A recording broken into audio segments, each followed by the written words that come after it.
Pod in space. Welcome to the Deadlights podcast in space. I'm your host, Sam. And I am Leslie in space, bringing you another episode in space. In space. And it's spooky. Spooky space. Spooky space. Yeah. We got another space movie coming at you. We've had a couple of sci-fi movies in this season so far, specifically ones that take place in space, too. This one's a little bit of a newer one. This one's a little bit more modern. And also an actor that we've seen on this podcast before. Bring me more of him. Bring me more Robbie. What a joy. What a joy. What did we freaking see? What did we see? We saw High Life from 2018. Directed by Claire Denis. Written by Claire Denis, Jean-Pol Fargeau, Geoff Cox, Andrew Litvack, and Nick Laird. A father and his daughter struggle to survive in deep space where they live in isolation. What a nightmare. And boy, were they isolated. God, what a nightmare. Okay, look, I'm going to say it right here, right now, for our viewers, for our listeners. Abandonment issues. Mm-hmm. Those wounds go deep. And to think that you're isolated in such a vulnerable state in space. In space.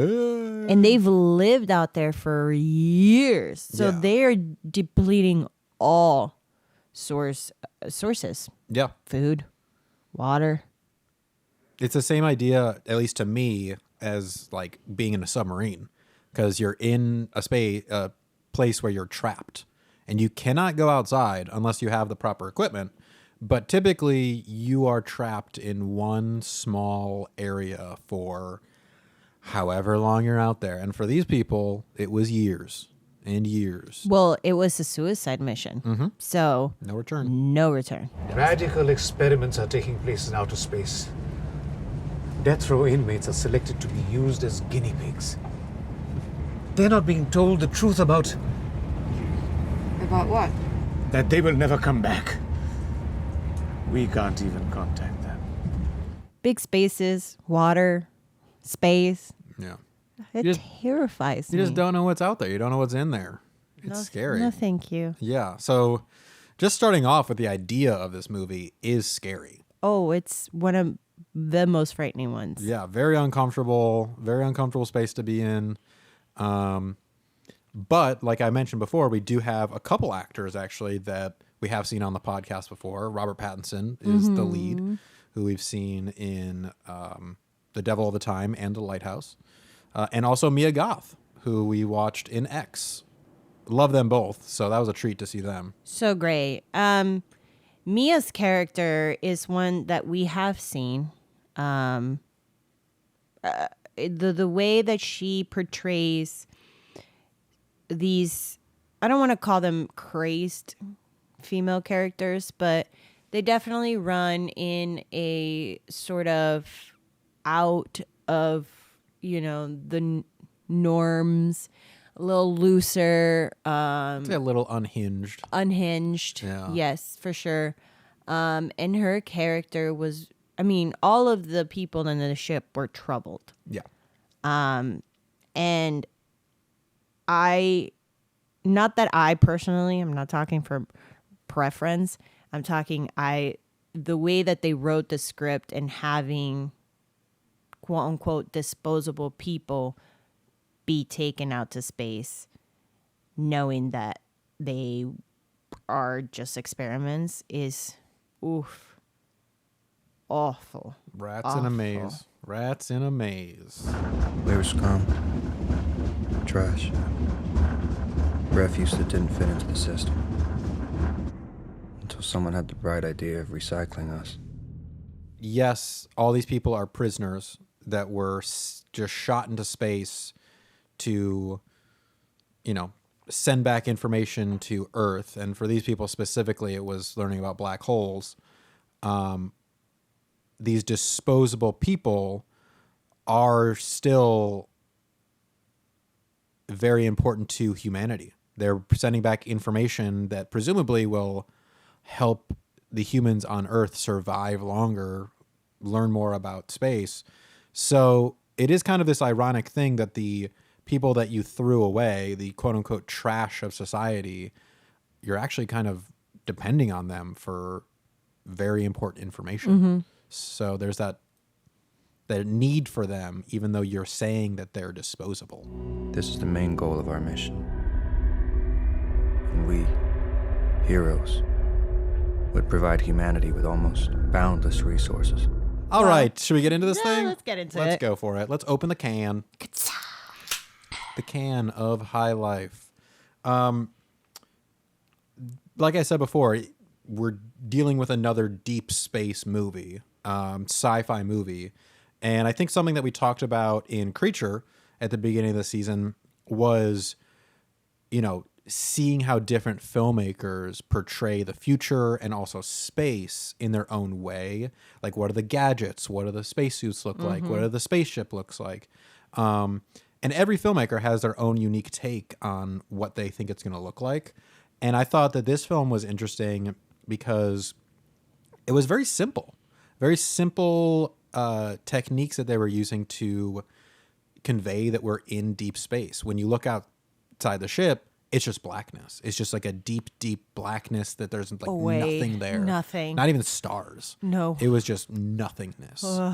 And then inside the ship, besides the garden, there wasn't really much going on in that ship. It was very stark, very prison-like, and the ship itself was just a box that was kind of floating through space that kind of reminded me of a cell. The usage of the fucking colors in this film, the lighting on Robert Pattinson and Mia at times. And oh my God, there is the scene as well with the witch doctor, I guess we'll call her. Sure. Where she jumps on the contraption and she was doing all of these kind of like dance moves for you to see the muscles of her body. And it was just more atomically than like it was sexual, I Yeah. guess, for me. I was just like, oh, wow. Like, I'm so interested in the body form. It was very otherworldly. Like how she was moving was almost very alien, and how they were shooting it was very disorienting too. Because she was like in what they were calling the box, the black box. And it was because everything around her literally was black. It was the void, like what they were out there. And going back to the colors too, a lot of blues, a lot of oranges specifically inside the ship. And that, to me, I thought was a very simple way for them to convey that we are in space or that we are somewhere else. It's very supernatural, these colors that we're not used to seeing people lit with.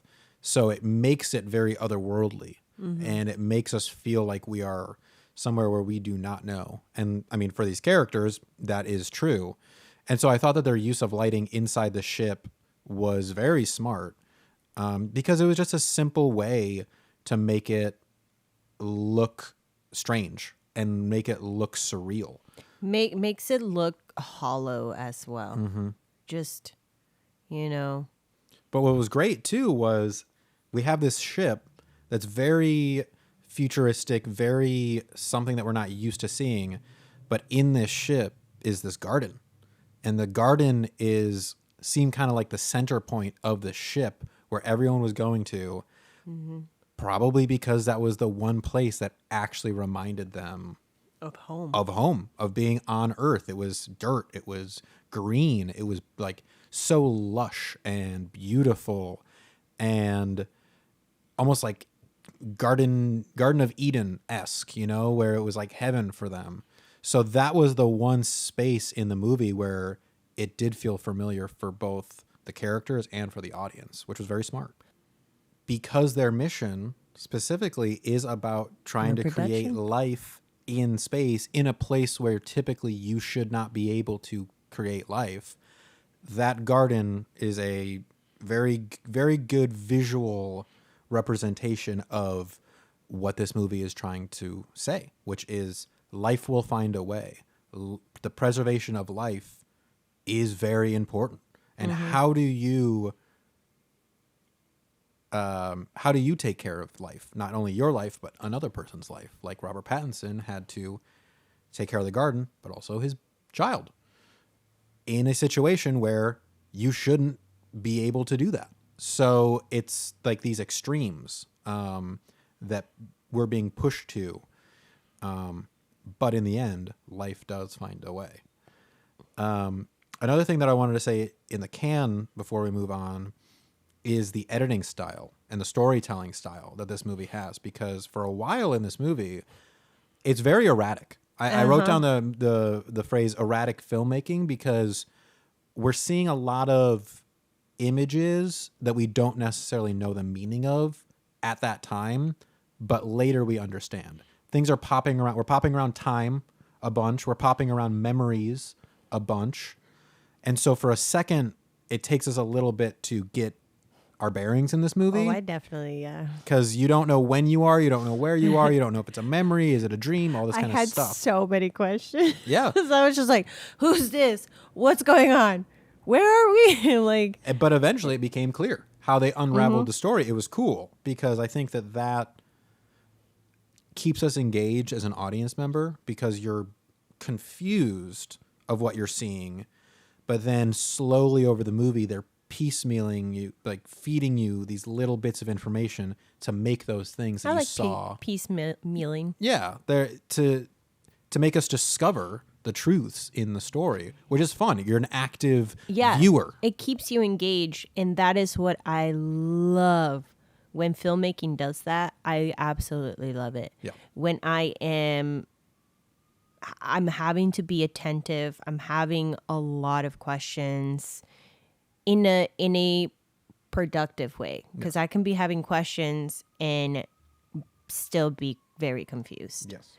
Which we've seen movies on this podcast before where they try to do something like this, where they're giving us a lot of information that we're not supposed to understand, but they don't follow through with it. Nope. This movie definitely fully followed through with everything that it was showing us, and I can't really think of anything that they left on the table. Those random images.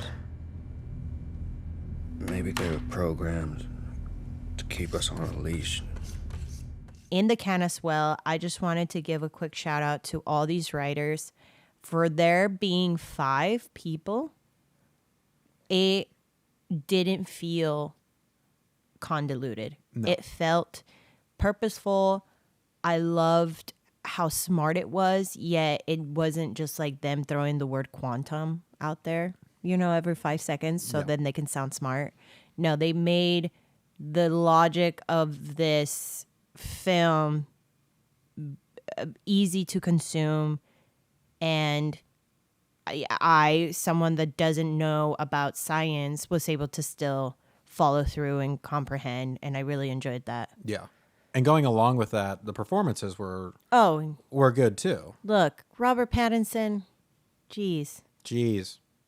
He's very good at nonverbal acting, because this was not a talky film. No, not at all. It was very action driving.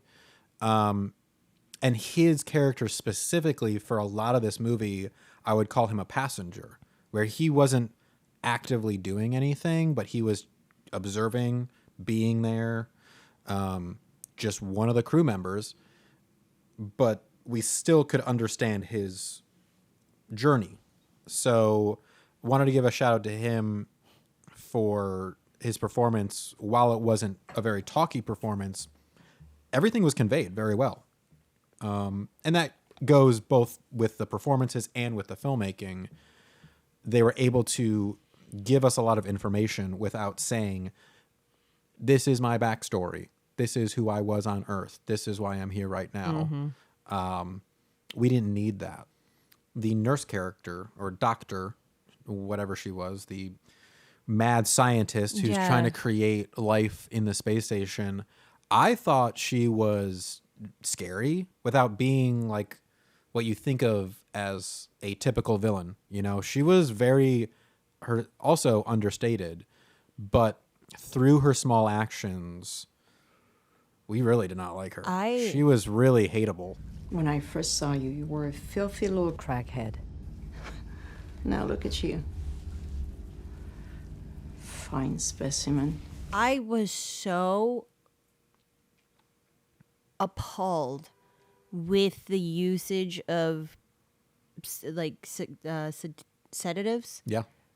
Not only were they being given the actual pill, but also there was sedatives in the fucking water. Mm-hmm. And they knew it too. It's like they would sleep sometimes all day just so then she can have some peace and quiet. And I'm just, that's scary. That to me is all the like fucking red flags of like manipulation and and control. She loved that control too. And even though she wasn't the captain of the ship, even the captain depended on her because she was the only medical person, first of all. Second of all, he had leukemia. The captain had leukemia and depended on her to look after him. In the end, she was, for a while, the most powerful person on that ship, and she knew that. And that is what was scary, because she could use her power to just control everybody. That was her whole thing. She was just controlling all these people for her experiments. And she also, with that being said, not only was she controlling them with actual medicine, but through desire.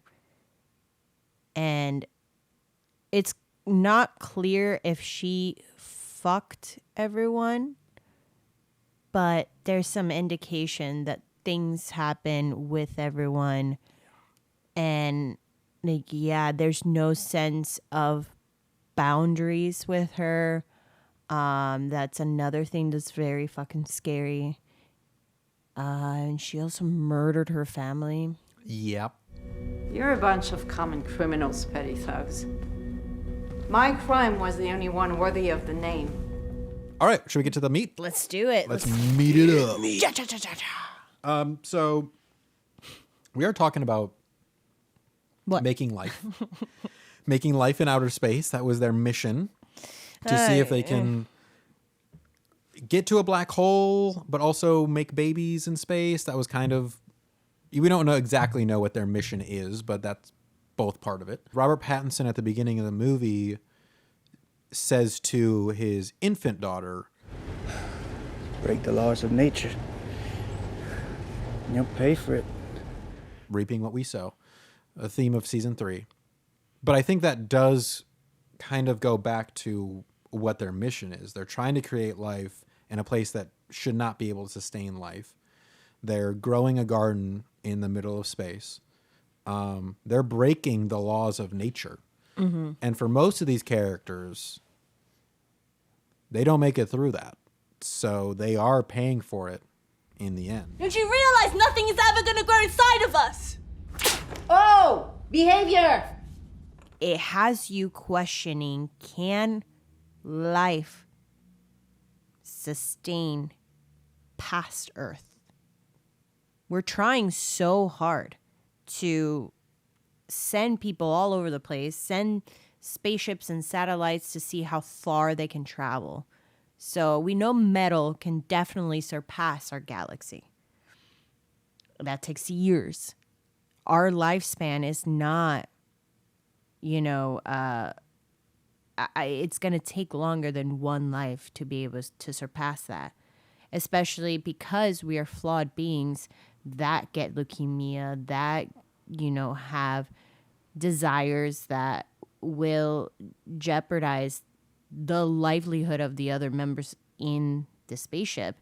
We're flawed creatures. So even though we can go to 100, it's the chances are very low. Mm-hmm. So then in order for your ship to continue, you have to create life. But then how do you create life and teach them how to sustain themselves and enough knowledge about fucking really hard shit like science? And then morally, is that okay?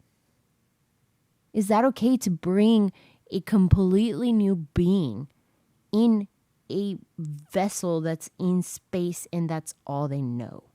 The odds are not in our favor. But when my work is accomplished, when perfection is achieved... Then what? Fly away? It goes back to this idea of life finds a way. You know, life is resilient. Between the garden being on this spaceship and them actually being able to have a baby in space, because for a little bit in the movie they weren't able to do that. Couldn't. Willow, Robert Pattinson's daughter, was the first baby that they successfully brought into the world in space. Even in a ship that is essentially a cell full of actual criminals in deep space, flying around a black hole, someone still has a baby. It's totally improbable. Crazy. Totally improbable that should happen, but it does happen. And that can't not give you some sort of hope. And I think for Robert Pattinson's character, like I said, for a while in this movie, he's just a passenger. He's not active. He's not even giving his semen because he doesn't want to be a part of the experiments. He is just a passenger who is very passive about his own life and being on the ship. But it's not until he has that moment of seeing his baby. He looks into the incubator. He sees his baby. I think he has a moment of hopefulness. Like he sees that, holy shit, we did it. You know, the mission is somewhat successful. Life can continue. Because, you know, everyone else on the ship eventually dies. He should have killed himself years ago. But he continues to go on every day, doing the logs every single day to keep the ship running for Willow, for that life that found a way.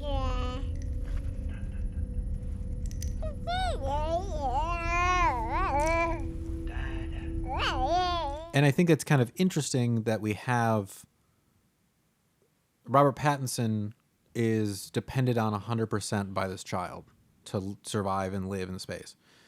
And he has good intentions with this baby to keep it going. Whereas we have the nurse character where everyone depends on her for medication, for health, for all these things. But she uses it in a malicious way. She uses it for power and control for her personal gain. So you see the two sides of the coin of like someone or something relying on you 100%. Are you going to use that for good? Or are you going to use that for bad? And we saw both in this film. And that's a good conversation to then ask how we view animals. Because Robert Pattinson committed murder because his best friend murdered his dog. Mm-hmm. And his dog was a big, important living thing for him because he said he was raised by his dog. I was raised by my dog. So here we have another element of something innocent and pure and was killed with no purpose, nothing but malicious intentions. And, you know, like, what do you do with that power? You as a human being can end anything and can start new life. So who are you and what do you carry? How do you carry yourself among society and humanity to add or to take away? How are you going to use that power? How are you going to use it? Yeah. It'll die in there. It's cruelty. What do you know about cruelty? let's get to the cook, shall we? Yeah, let's cook it up. They weren't doing much cooking on this ship, but let's cook up this film. They did squash soups. Yeah, they had some squash soup. I mean, that garden looked delicious. There was a lot of greenery. There was strawberries and The squash. Oh my squash. God. Yum. Yeah, it looked good. What I liked about this movie too, because we're talking about preservation of life, and I think we were seeing how each of these people on the ship preserve their own semblance of life. Good word. On Earth, because people were doing things to kind of keep them sane. Mm-hmm. And he said something about, Robert Pattinson said something about rituals. And I think that human rituals are things that we cling on to when we feel very out of control. And especially when you're in deep space and you have no control over what's going on outside, you want these small things to keep you sane, these small rituals to keep you going. It provides structure. There's some structure, and we as humans need that. We need it. And I loved these small things that people were doing. I mean, gardening. They have to garden. That's one thing. Even down to the nurse's hair. She clearly cared about her hair. This kind of idea of hair care. That doesn't matter. She should not have had her hair that long in space, but she cared about it. She put oils in it. She kept it braided. Mm-hmm. And also Robert Pattinson had the tick of shaving too. There's no reason for him to shave. Who's he going to see? Who we gonna see? Who's he going to see? Ghostbusters. But he had that ritual of shaving that I think kind of kept him human, and these small things, and even, sex. And everyone being horny, like there's these small rituals that people can cling on to remind themselves that they're human. And I think we saw that kind of come out with each of these people. And I think that's why they were all so horny, because they craved anything normal. We invented rituals. Hygiene first. They were performing all the time.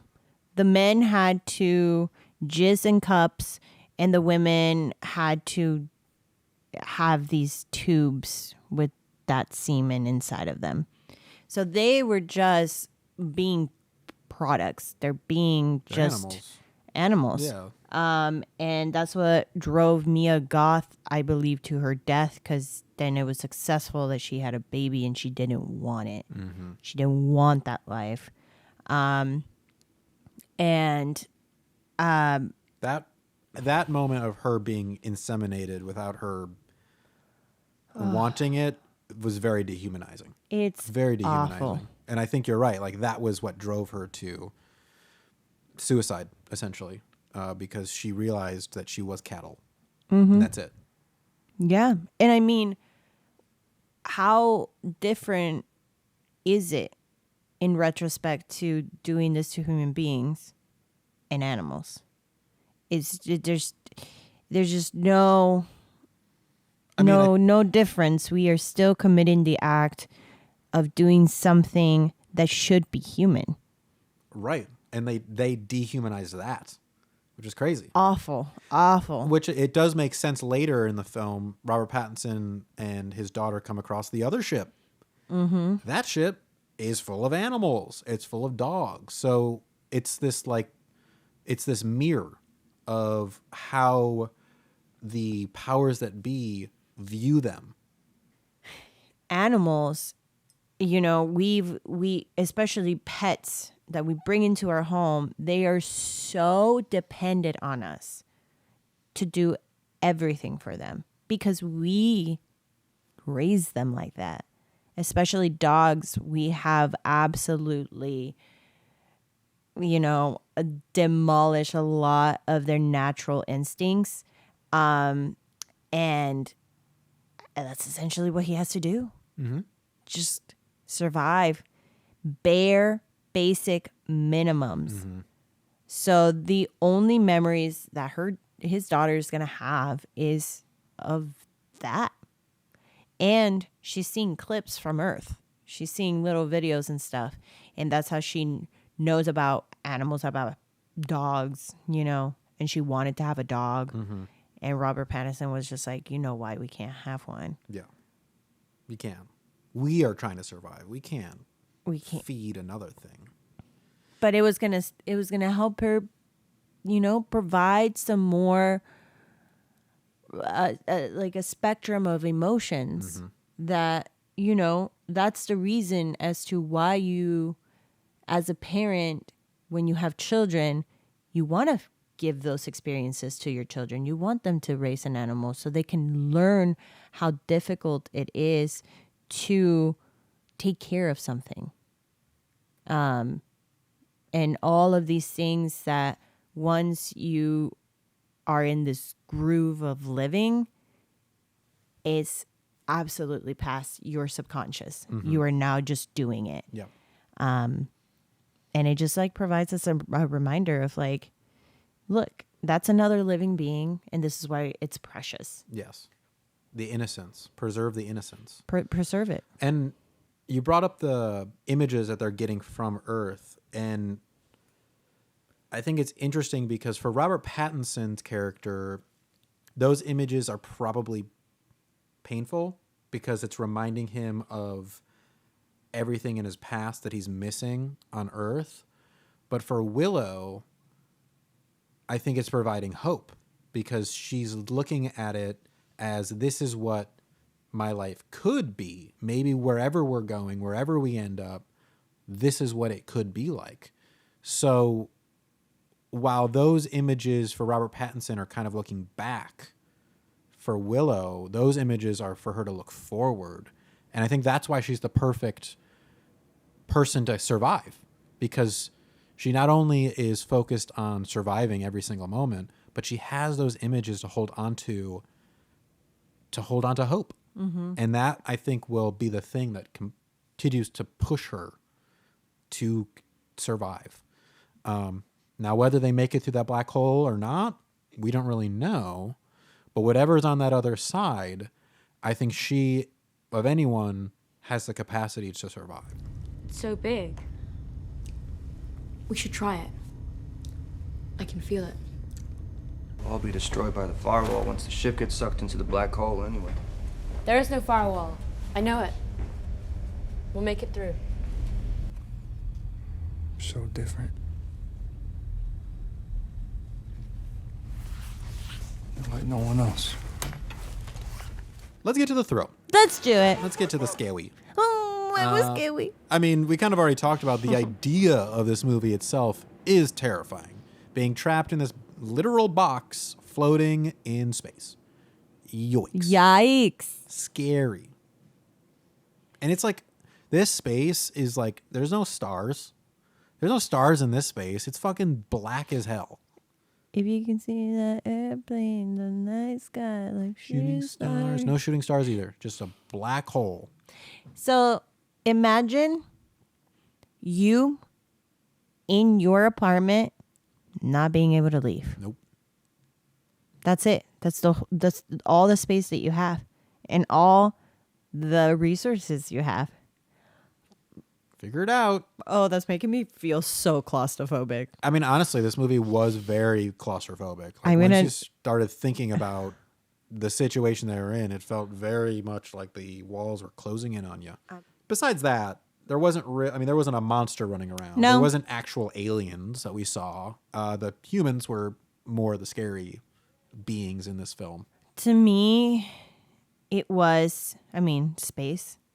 And yeah, the humans, but the foreboding, the hopelessness, the emptiness.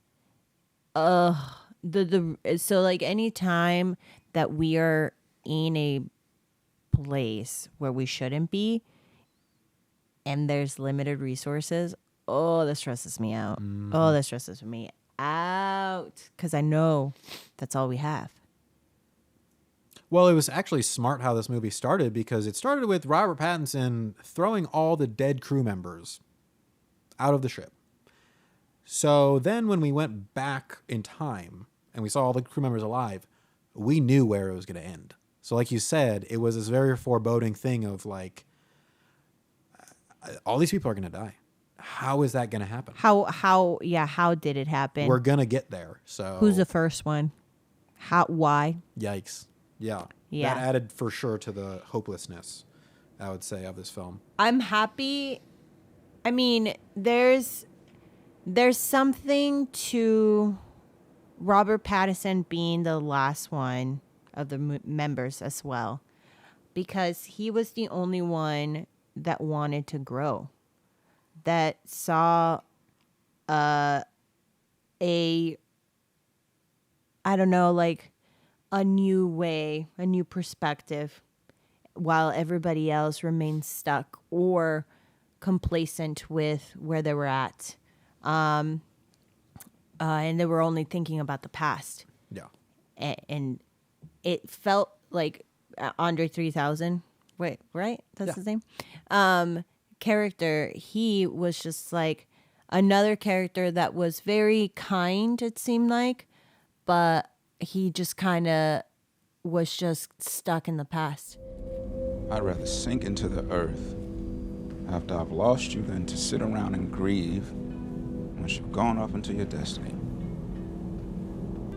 She says that this mission was like burying her twice and that my idea of glory was bullshit. One thing makes me happy is knowing he's gonna be all right. The son is old now. Or he's dead. It's a sense of not accepting where you're at and taking responsibility of where you're, how things happen and why you're there. So that's why, in a way, you just get stuck. And that, to me, is another element of it being, you know, like scary. Yeah. It's our human mind. Mm-hmm. And we have potential. We have the capability of growing. So again, how are you going to contribute to humanity? He contributed really in the only way that he could. He gave that soil a little more nutrients because he laid down and just fucking died in the garden. And complacent. I think that was his moment of, I'm giving up and I'm just going to, like he was living in the past, like he had with his, living with the memories of his kid and his wife. He just went back to the closest thing that reminded him of Earth, which was that garden. And he just laid down and gave up and died. But he did give probably that soil some nutrients that it needed. Yeah. So in the end, I guess he was kind of useful. He was some soil food. I would love to be food for the earth. Chicken soup for the soul. Let's get to the ride. Let's get to it. Let's get to the space ride. Woo! What I liked about this movie, how it was edited and how the story unfolded, we kind of already talked about it before. At the beginning, we're seeing a lot of different images, of the past, the present, the future, kind of bouncing back and forth the entire time. To me, that, because this movie did it successfully, it kept us engaged. It kept us trying to put this big puzzle together. And we have a lot of different pieces. And I think that continued through the whole film of us learning more information and being like, oh, that's what that image was. Oh, that's what that meant, which to me just made it more engaging. And what about the ending? How did you feel like it was a hopeful or hopeless ending? Both. I felt there was hope because of the human beings that were doing it for the benefit of themselves, but hopeless because I don't think we can travel through black holes. Again, I'm not a NASA person. I'm not a scientist. We don't know a lot still about black holes, but to me, it makes sense for us to fucking explode the way that Mia Goths Maya Goth's character blew up. I mean, that's how I kind of figured it would end for them too. But, you know, we already did talk about how Willow is probably the most well-equipped to survive in this world. And she was the one that ultimately made the decision for them to go into that black hole. So maybe she does have some sort of inclination or instinct of what the right choice is in this situation. So maybe they made it through. Maybe it wasn't as dense as the one that Mia Goth went in. Yeah. Because it was a different black hole. It's she said it is a bigger black hole. There's probably less density in there for them to be able to. And the reason why I'm also finding it hopeful is that the color. We are first provided a line of yellow, which in a sense is hopeful. Yeah. You know, like it's the sun, it's nurturing, joy you think of, and it's just this line that gets bigger and bigger and bigger as our characters are kind of just being washed in through this light. Yeah. And to me, even if they died with hope, and that's, I guess, all that you can ask for. Mia's character went in devastated. Yeah. In pain, betrayed, and ultimately died with those feelings, and that's just not I wouldn't wish that on anybody. So at least they went in. Yeah. How about you? Together. I mean, I agree with all that. And in the end, we do get to hear Robert Pattinson sing to us. Willow, where are you hiding now? So that's not a bad way to go. Oh my God. He's got a pretty good voice. I immediately knew it was him. Yeah, he's got a pretty good voice. Oh yeah. He has sang before in other things. Nice. So I was just like, is that Robert Pattinson? Are you singing to me? Willow. Is this heaven? I would love to die. It makes sense. High Life. High Life. 2018. Wow. Wow. Let's get to these Smash Pumpkins, shall we? Yeah. Do you have a number? I think I do. I think this movie deserves a 4.5. 4.5. Yeah. Pretty high.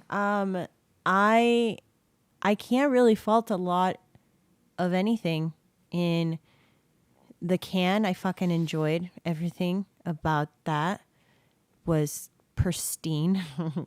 No, it's not. It's not perfect, but it definitely was just beautiful. A beautiful film. Excuse me, God, edit that. That was a hiccup. That's Shane. It like came from the depths of me. This is how much I love that. Ooh. Beautiful imageries. I enjoy that a lot. Like I said, the how they told the story was very effective. And the themes of it, I think they spoke to them clearly. And in a very interesting way. I just really can't fault it. I don't want to give it a 5 just because, I just like, the 0.5 is lost somewhere in there where I'm just like, I don't know. I agree. I was going to give it a 4.5 as well. I enjoyed it enough for it to be a high number, but I'm like, okay, not 5, but still like. The 4.5 to me is, it hits every single one of these criteria that we have, but it wasn't scary. I think that kind of is what took away from Children of Men 2. I think both these films in these last 2 weeks are probably the best movies that we've watched so far on the podcast this season. But I just can't give it that full 5 because I wasn't scared. We're in a horror podcast, so that is an important part of it. True. So it was more thriller than it was like horror. Yes. And, maybe that takes us re-examining some of these criteria, whatever. But this 4.5 to me is a very high praised 4.5. And it's just a well-made movie. so God. good, very well made. I loved the editing style. I loved the simpleness, the simple filmmaking techniques that they used to convey that we're in the future, that we're in space. There wasn't anything huge budget about it. We're not in Gravity right now. We're not like in these huge like green screen spaces where they're having to do all that stuff for us to understand we're in space. So that to me is very commendable. They use very simple filmmaking techniques to get us to that world. So damn, love that. And then on top of it, the ideas that we're talking about, these themes of life and death and hope and hopelessness, very well and thoroughly explored in this film. So the 4.5 is a very high praise 4.5. You're not going to get a scare out of this movie, really. We were creeped out by the ideas of this movie. I wasn't scared. I mean, there were some scary scenes for sure. For sure. But, scary scenes. Yeah, not horror. Yes. But still, like, I like having these thrillers in the buckets. Yes. Just so then we can have a different topic, you know, and stories, and we get movies like these that are just made so well. Yeah. And introduce us to new ways of filmmaking and storytelling, and I don't know, just appreciating again the art. And this is why we do this. This is it. Because we will talk your ear out about how great things are going. That's what this whole podcast has been. Us just talking your ear off. Our shortest episodes are us being like, this movie was not great. Let's just move through. Yeah. Well, all right. High Life. Awesome. Life. Cool. Let's your twin. Here we go. What do we got? Another sci-fi. No, I'm feeling this is the season of sci-fi. I would love a ghost. I've been saying that. I want ghosts. Oh God, we have another thick one that I picked. I hope it's not because there's so many writers on it. Oh God. This will be the oh my God, there's so many writers. There's so many writers. Liar. Okay, this is the season of multiple writers. Oh, okay, cool. We're going back to the 80s. Oh. Jesus Christ. Okay.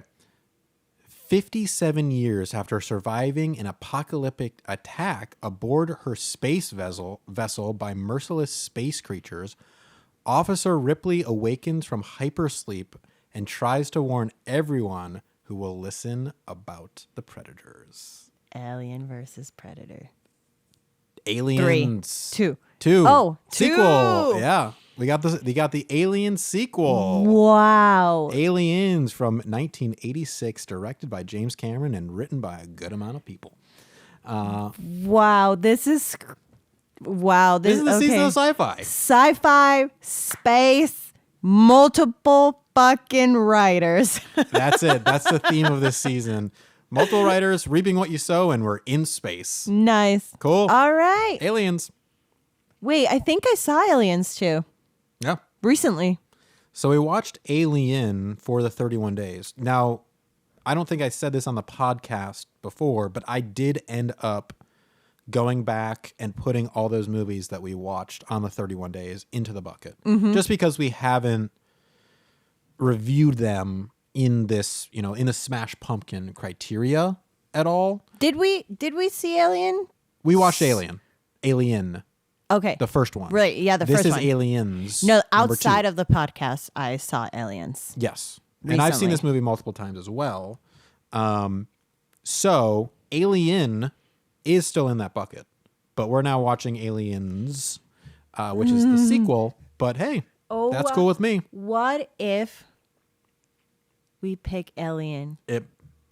Based off of the movies that we've picked so far, we're getting more sci-fi this season. Hands. What have I done? What have I done? I don't want to call they're not a curse, but like they're magnets to these science.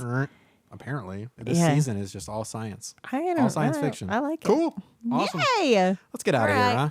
Oh, get out. My name's Leslie. You can follow me on Instagram. Color me Leslie. And me at Beep Beep Richie T. please give us a call at 773-665.